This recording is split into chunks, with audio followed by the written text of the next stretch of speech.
Here's how I made my version of Taylor Swift's patchwork denim dress that she wore to the VMA's after party. For the corset top, I used a pattern I already had that had similar seam lines, taped it together, drew where I wanted some of those new pieces to be, and cut it back out with new seam allowances.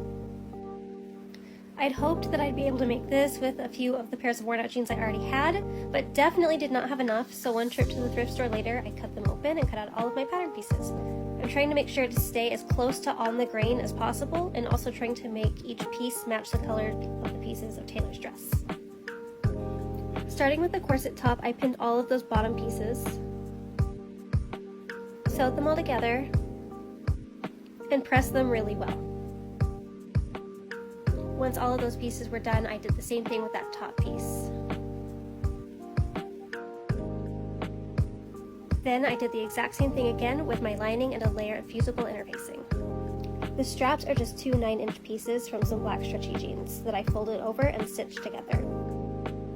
I sewed all along that top edge, making sure to sandwich the straps in between the two layers, and then flipped it right side out. I made sure to press that top seam really well. I think the key to neat sewing is making sure you iron as much as possible. I made the loops and tie for the back lacing the same way as the straps, and then sandwiched them between the layers on either side.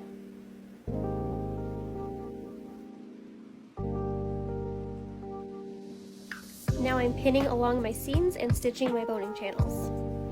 Then measuring and struggling to cut my boning, which is actually just big zip ties, sanding the edges smooth and sliding them into the channels.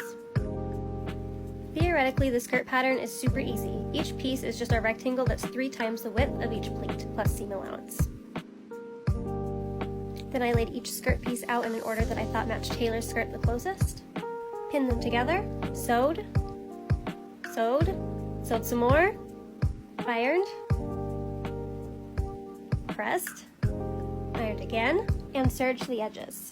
Then I marveled at how long it was, hit my ceiling fan, and then realized that at some point I had added my seam allowance back into my math twice, and it definitely should not have been that long, and I had to do it all over again. But you know what? We persist. We shake it off.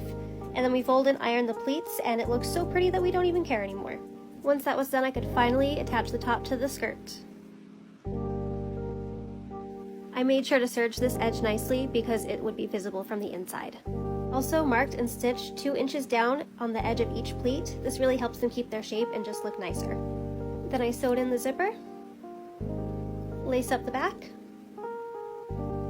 tied a cute little bow, and that's it. I love it so much. I think it turned out so cute. It's definitely my new favorite dress, and I'm so excited to wear it all.